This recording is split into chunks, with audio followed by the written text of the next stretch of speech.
The florist invoice appeared on our joint account statement like a paper cut, small, sharp, impossible to ignore. I almost scrolled past it while reviewing our monthly expenses, the way I'd done every Tuesday for 15 years. But something made me stop. The amount was too high for a client gift, and the date fell on a Thursday my husband claimed he'd worked late. I clicked the Details tab, and there it was, preserved in digital ink. To the love of my life. You make every day worth it. My hands didn't shake. My breath didn't catch. I simply stared at those words, written in handwriting I'd seen on birthday cards and anniversary notes for over a decade. The same elegant script that once made my heart flutter now felt like a signature on my death certificate. I didn't cry. I didn't call him. I didn't even close the laptop. Instead, I clicked print, watching the invoice slide from our home printer with mechanical precision. The paper was still warm when I placed it in a folder marked Household Documents. This was just the beginning. Let me tell you how a single bouquet of roses became the most expensive mistake my husband ever made. Just before you continue to watch, please subscribe to this channel and like this video. It would encourage and help us keep creating amazing content for you. Alright, back to the story. The delivery address stared back at me from the invoice like an accusation. It wasn't our home. It wasn't his office. It was a condo complex across town, Unit 14B, registered to a name I'd never heard before. I opened our event planning database, searching every client list, every vendor contact, every business associate we'd worked with over the past 5 years. The name appeared nowhere. No birthday parties coordinated. No corporate events managed. No Christmas gift sent. She was a ghost in our professional life, which meant she was very real in his personal one. The delivery date jumped out at me. Tomorrow morning, 10 a.m. I leaned back in my chair, fingers drumming against the mahogany desk I'd picked out when we renovated this office. My office, technically, though I'd always called it ours. How many late nights had I spent here managing his calendar, sending gifts to his clients, organizing the life that gave him freedom to build another one. I didn't plan to confront him that night. Confrontation was chaos, and I'd built my entire career on precision. Instead, I would let tomorrow's flowers tell me everything his mouth had been too careful to say. What my husband had forgotten, or perhaps never truly understood, was that I didn't just plan events. I managed logistics. I knew every florist, every caterer, every delivery service in a 50-mile radius. Our family's company had contracts with most of them, including Bellevue Blooms, the luxury florist he'd chosen for his romantic gesture. I picked up my phone and dialed a number I'd called hundreds of times. Luke answered on the second ring, his voice warm with recognition. "Mrs. Harrison, what can I do for you?" Luke had worked for our logistics division for 8 years. Reliable, discreet, and sharp enough to read between lines without needing them drawn in crayon. "Luke, there's a delivery scheduled for tomorrow morning through Bellevue Blooms. Premium roses, 10 a.m., to a condo on Riverside Drive." "I see it on my route," he confirmed. "Unit 14B. I need to know who receives it. Just a photo of the delivery, if possible." The line went quiet for exactly 3 seconds. Professional discretion calculating against personal loyalty. "Understood, Mrs. Harrison. I'll send it to your private number." I thanked him and ended the call, setting my phone face down on the desk. By morning, I would have eyes on the truth, delivered with a bow. My phone buzzed at 10:17 a.m. while I was reviewing contracts for an upcoming corporate gala. The text from Luke contained a single photo, no caption necessary. The condo door was open just enough to frame her perfectly, mid-30s, honey blonde hair, wearing yoga pants and a smile that suggested she'd been expecting something wonderful. Her hands cradled the roses like they were evidence of a promise kept. I zoomed in on the card visible in her left hand. My husband's handwriting was unmistakable, even in a slightly blurred photo. Forever. Not to the love of my life, as the invoice had stated. He'd upgraded the sentiment for her, apparently. The florist's record showed what he'd ordered. The card showed what he actually wrote. I sat very still, studying her face. She wasn't prettier than me. She wasn't younger in any way that mattered. She was simply there, the recipient of a romance he'd built in the margins of our marriage. My chest felt tight, but not with tears. With something colder, sharper. I opened a new browser tab and navigated to Bellevue Bloom's website. An idea had just bloomed, right alongside those roses. That evening, I placed my own order while my husband was in the shower. Same florist. Same premium roses. Same elegant ribbon in deep burgundy. The message field waited, cursor blinking. I typed, "To the love of my life. You make every day worth it." Word for word, the exact phrase from his original invoice. Delivery address, our home. Recipient, myself. The florist system accepted the order, without hesitation. My name had appeared on dozens of his previous purchases, client gifts I'd arranged, appreciation bouquets I'd sent on his behalf. This looked like nothing more than another example of the Harrisons being thoughtful with their money. I selected morning delivery, same time frame as hers. The total appeared on screen, $247. I paid with our joint account, the same one that had revealed his secret. The irony felt almost musical. Tomorrow, the world would see identical flowers, but they would tell a very different story. The roses arrived at 10:45 a.m., delivered by a different driver who had no idea he was a prop in a performance. I took them from his hands with genuine gratitude, as if I'd been expecting something beautiful. I carried them inside and set them on our white marble kitchen counter, the one we'd installed during last year's renovation. Natural light poured through the bay window, creating the kind of soft, romantic glow that photographers spend hours trying to replicate. I arranged the roses carefully, adjusting the angle until the burgundy ribbon caught the light. Then I removed my left glove, making sure my wedding ring was prominent in the frame, the platinum band with its circle of small diamonds, the one he'd chosen 15 years ago, when promises were still new. I took 17 photos before finding the perfect one. My smile was soft but genuine, the kind that suggested deep contentment rather than performative joy. The caption took longer than the photo. 15 years, and he still finds ways to make me feel like the only woman in the world. I posted it to my personal account at 11:03 a.m. and set my phone aside. Within hours, my little performance would reach every corner of our social circle, and she would be watching. By evening, the post had accumulated over 300 likes and 67 comments. Friends from college gushed about relationship goals. My husband's colleagues tagged him with congratulations. My mother called to say she'd always known he was special. At dinner, I watched him blush under the unexpected praise, scrolling through comments with genuine confusion mixed with pleasure.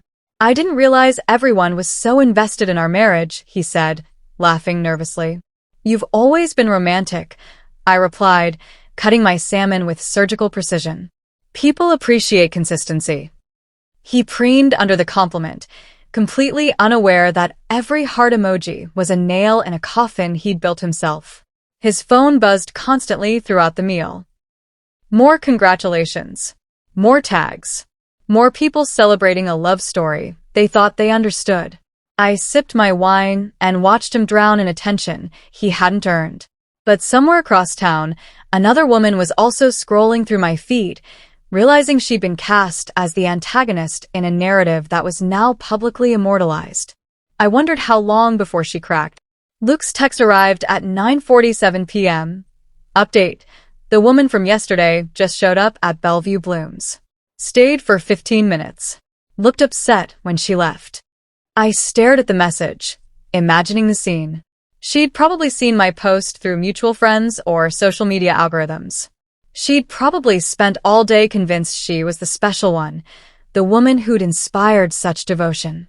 Then she'd seen identical roses, identical ribbon, identical romantic promise, all delivered to the wife. My husband had created 2 parallel love stories, and I'd made certain the world only believed one of them. I typed back, "Thank you, Luke. I appreciate your help." He responded with a simple thumbs up. I set my phone on my nightstand and turned off the lamp. In the darkness, I could hear my husband brushing his teeth in our bathroom, humming something cheerful. He had no idea a confrontation was brewing, orchestrated by the woman he'd underestimated. I didn't have to wait long. He came home early the next afternoon, pale and sweating despite the mild weather. His tie was loosened, and he carried his briefcase like it weighed twice its normal weight. "Babe, have you posted anything on social media lately?" His voice tried for casual, but landed somewhere near desperate. I looked up from my laptop, expression perfectly neutral. "Just a thank you post for the flowers." "Why?" "Oh, right." "The flowers." He set down his briefcase with unnecessary force. "There's been some confusion at the office about timing and orders." "Confusion about what, specifically?" He ran his hand through his hair, the gesture he always made when lying. "Just some crossed wires with a client gift. Nothing important." I smiled, the kind of smile I'd perfected over years of managing difficult vendors and demanding clients. "Warm but impenetrable." "Confusion with which flowers, darling? The ones you sent, or the ones everyone thinks you sent?" His face went from pale to gray. By Monday morning, my post had been shared 43 times and had accumulated over 800 likes. The office grapevine, which I'd always thought was remarkably efficient, had spun my photograph into corporate legend. "Harrison still got it after 15 years, someone posted in the company group chat. "Relationship goals, honestly," another replied. His boss shared the photo to her personal feed with the caption, "This is what real partnership looks like." I watched these comments accumulate throughout the day, each one adding another layer of public perception that my husband couldn't penetrate without revealing the truth. At Tuesday's staff meeting, 3 people congratulated him directly. He smiled, but I saw the tremor behind his teeth, the way his jaw tightened when someone called him an inspiration. Every praise made him smaller, less substantial, more aware of the gap between image and reality. His phone buzzed during the meeting. He glanced at it, and his face went rigid. I didn't need to ask who'd texted him. I could see the panic crystallizing in his eyes. The same colleagues who were praising him would soon find the other receipt. I'd make certain of that. Wednesday morning, my phone lit up with a text from Monica, a friend who worked in accounting at my husband's firm. "Nora, something weird is circulating. Someone found duplicate florist invoices under your husband's name.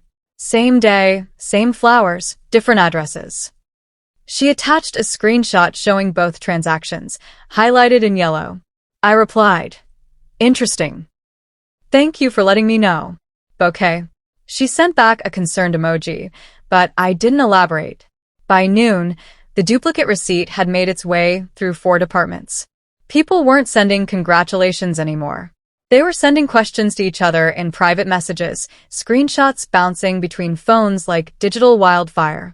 My husband called me at 12:47 p.m. "Nora, we need to talk. Can you come home? I'm with a client until 3. We can talk tonight." "This can't wait." "It's waited this long," I said gently. "A few more hours won't matter." I ended the call before he could argue. People weren't congratulating him anymore. They were connecting dots, constructing a narrative that was far more interesting than the romance I'd staged. Thursday evening's charity dinner felt like theater. The kind where everyone knows their lines but pretends they're improvising. We arrived together, his hand on my lower back in that possessive gesture he'd always favored. I wore emerald green. The dress he'd once said made me look like old money. The whispers started immediately. Polite smiles from colleagues. Pitying glances from their wives. A few people approached to say hello, but the conversations felt hollow, punctuated by awkward pauses. My husband kept checking his phone, face tightening with each vibration. I stirred my wine and made pleasant conversation with the event coordinator about lighting choices for next month's gala. Across the room, I watched Thomas from accounting lean close to his wife, whispering something that made her eyes widen. She glanced our direction, then quickly looked away. My husband noticed. "Do you think people are talking about us?" "People are always talking," I replied. "Usually about things that don't concern them." His phone buzzed again. He excused himself to the restroom. I knew, with absolute certainty, that the mistress had finally reached her breaking point. The text arrived at 11:52 p.m. from a number I didn't recognize. "You think you're clever?" I stared at the message, unsurprised. I'd been wondering when she'd reach out directly. 3 appeared, indicating she was typing. The next message arrived 12 seconds later. He told me he's leaving you. Said the marriage was over years ago. You're just too pathetic to see it. I read her words twice, analyzing the desperation beneath the cruelty. She needed me to be the villain in her story, the obstacle preventing true love from flourishing. Another message. You can post all the fake photos you want. Everyone who matters knows the truth. I took a screenshot of all 3 messages, filing them in a folder on my phone. Then I forwarded them to my husband's number with a single line. Your girlfriend seems upset. I didn't wait for his response. I turned off my phone and went to sleep, the kind of deep, dreamless sleep that comes from knowing you've already won. He was sitting at the kitchen table when I came downstairs Friday morning, still wearing yesterday's clothes. His eyes were red-rimmed, and an empty coffee cup sat before him like evidence. How long have you known? His voice was hoarse. I poured myself coffee, taking my time with the cream and sugar. Since before the flowers were delivered. That's impossible. I was careful. You were predictable. I sat across from him, maintaining eye contact. You used the same florist I use for client gifts, the same one contracted with our logistics company.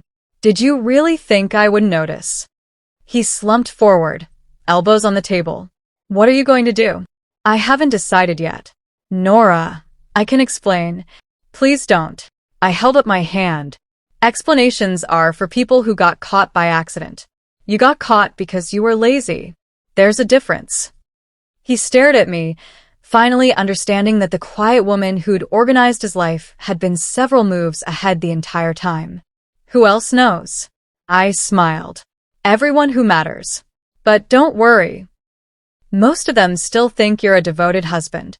His face crumbled with the realization that his image was intact only because I'd chosen to preserve it.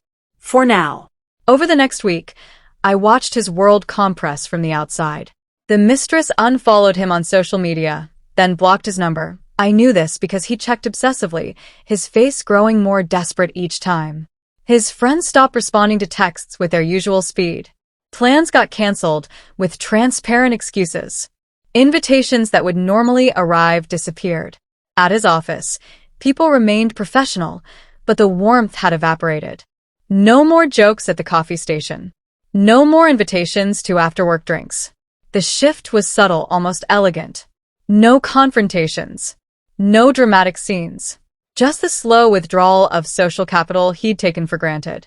I didn't gloat. I didn't even comment on the changes I could see eating away at him. I simply continued my routine, managing events, coordinating logistics, living the life I'd built that had never actually required him. He started sleeping in the guest room, claiming he didn't want to disturb me with his restlessness. We both knew the truth. He couldn't bear to face me in the dark. But I had one more move prepared, the final piece in a strategy he still couldn't see. Sunday afternoon, I sent an anonymous email to The Daily Dish, a popular lifestyle blog known for juicy relationship stories. They'd covered several high-profile affairs in our city, always with enough detail to be recognizable, but enough ambiguity to avoid lawsuits. The subject line: The Mystery of the Duplicate Bouquets. I attached the screenshots, both florist invoices, the delivery addresses, the timeline. I didn't include names, but I included enough context for anyone in our social circle to identify the players. The message read, a local businessman recently sent identical luxury bouquets to 2 different addresses on the same morning. One to his wife, one to his mistress. His wife posted a viral photo thanking him for his romance. The internet called him relationship goals. The mistress realized she was the other woman. The businessman is now discovering that reputation is easier to destroy than rebuild. Sometimes flowers tell the truth no one wants to hear. I hit send at 2:47 p.m. By Monday morning, the blog post had gone live, generating 300 comments and countless shares. He read it over breakfast, phone trembling in his hand. This is about us. Is it? I sipped my tea. I don't see any names.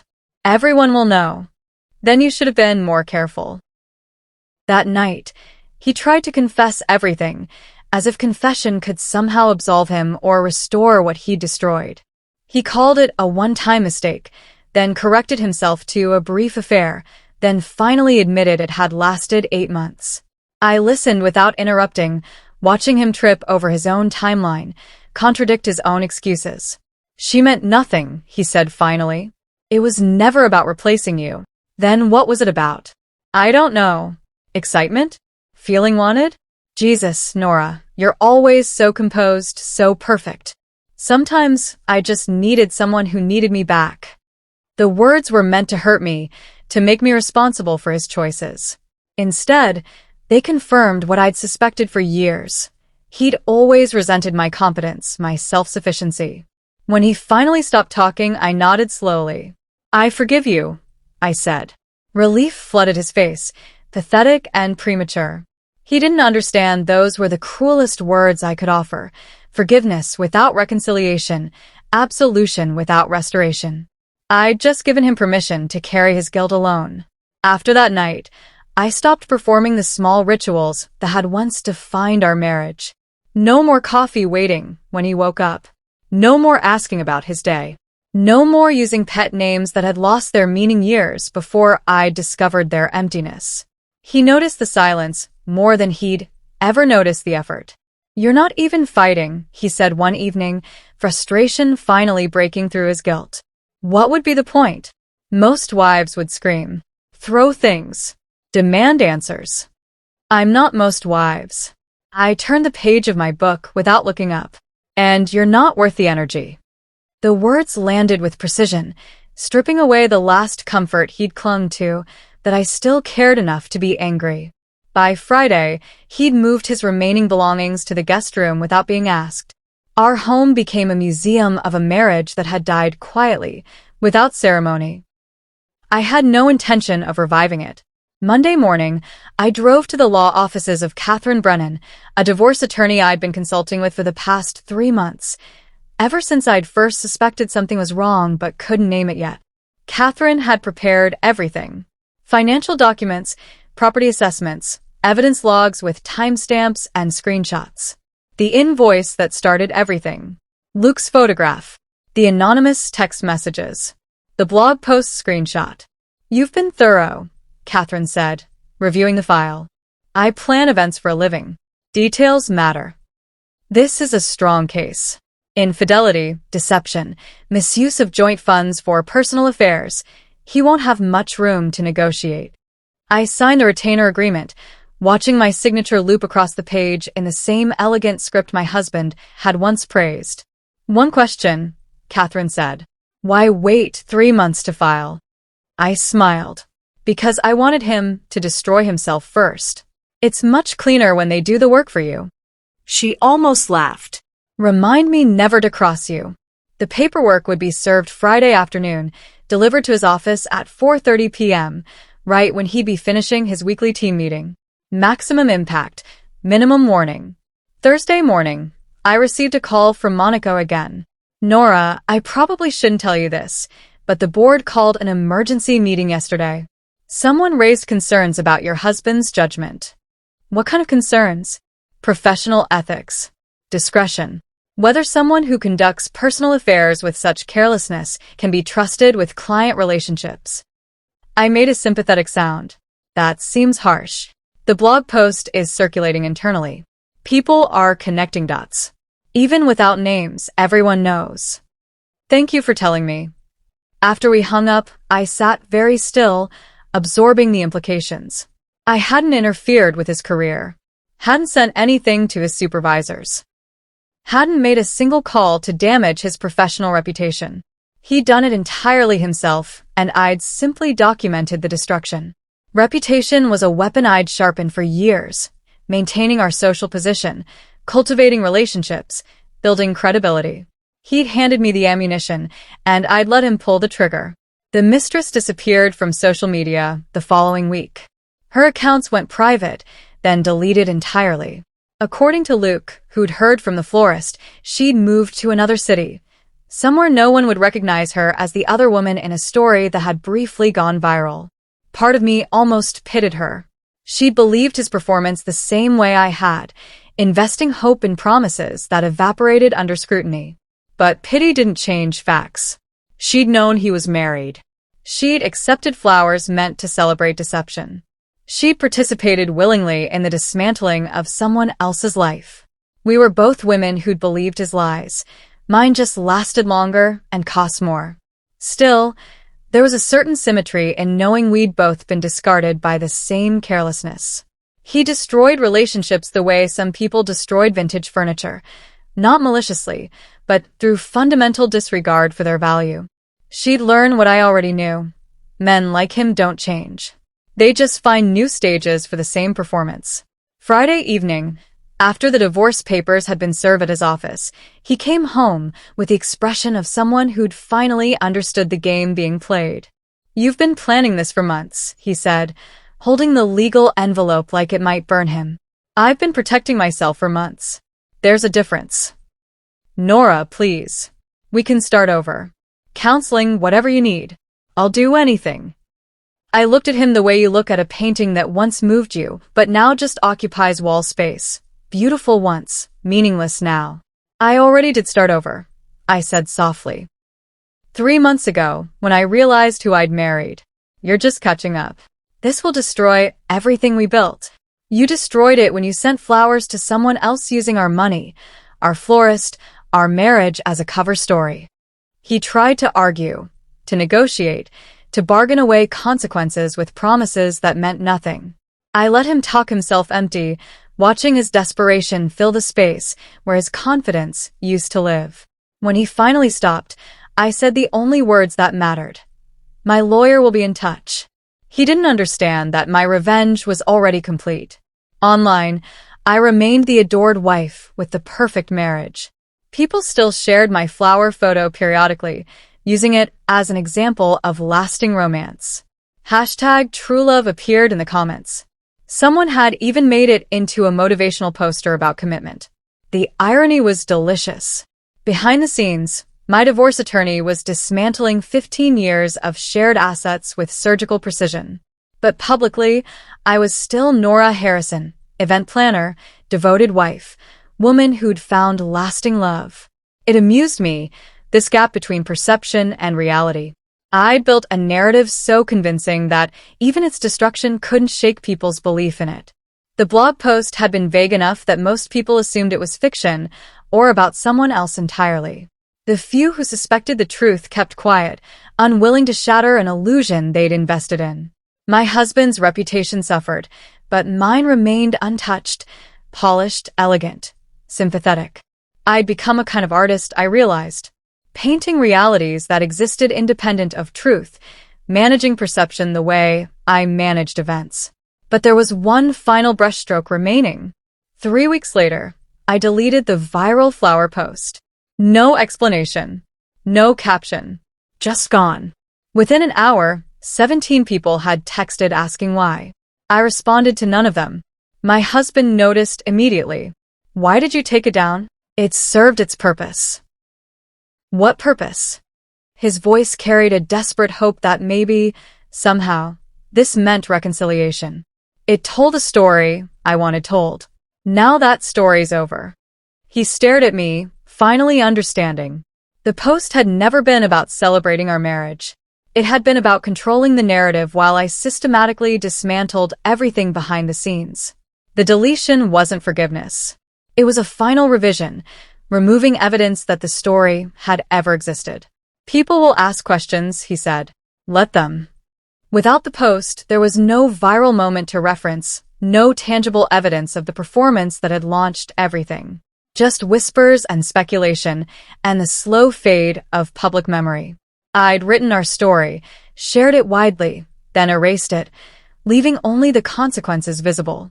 2 months later, the divorce was finalized. He moved into a 1-bedroom apartment across town, the kind of place with beige carpets and fluorescent lighting that suggests temporary living stretched permanent. His position at the firm had been quietly restructured into something with less client contact and fewer responsibilities. Not fired, but demoted into irrelevance. The mistress never returned. Last I heard, she'd gotten engaged to someone in Denver, a fresh start with someone who'd never sent duplicate flowers. I remained exactly where I'd begun. In our house, managing my business, living the life I'd built that had never truly required him. People still asked about him occasionally, voices careful, eyes curious. We're taking time apart, I'd say, which was technically true. Some knew the real story. Most had only fragments. A few still believed we were relationship goals working through a rough patch. I let them believe whatever brought them comfort. Because the truth was simpler and more devastating than any story they could imagine. I discovered who I'd married, documented his betrayal, protected my assets, preserved my reputation, and dismantled his life. All while he thought he was being clever. Sometimes, flowers aren't symbols of love. They're confessions in disguise, delivered by people who forget that precision matters, that details reveal everything, that the woman who built your life knows exactly how to take it apart. And I'd made absolutely certain everyone read his confession, even if they didn't realize they were reading it until the story was already over. If you enjoyed the story, make sure to like this video, comment, and smash the subscribe button. Also, check out other videos on the channel. We've got more interesting stories for you.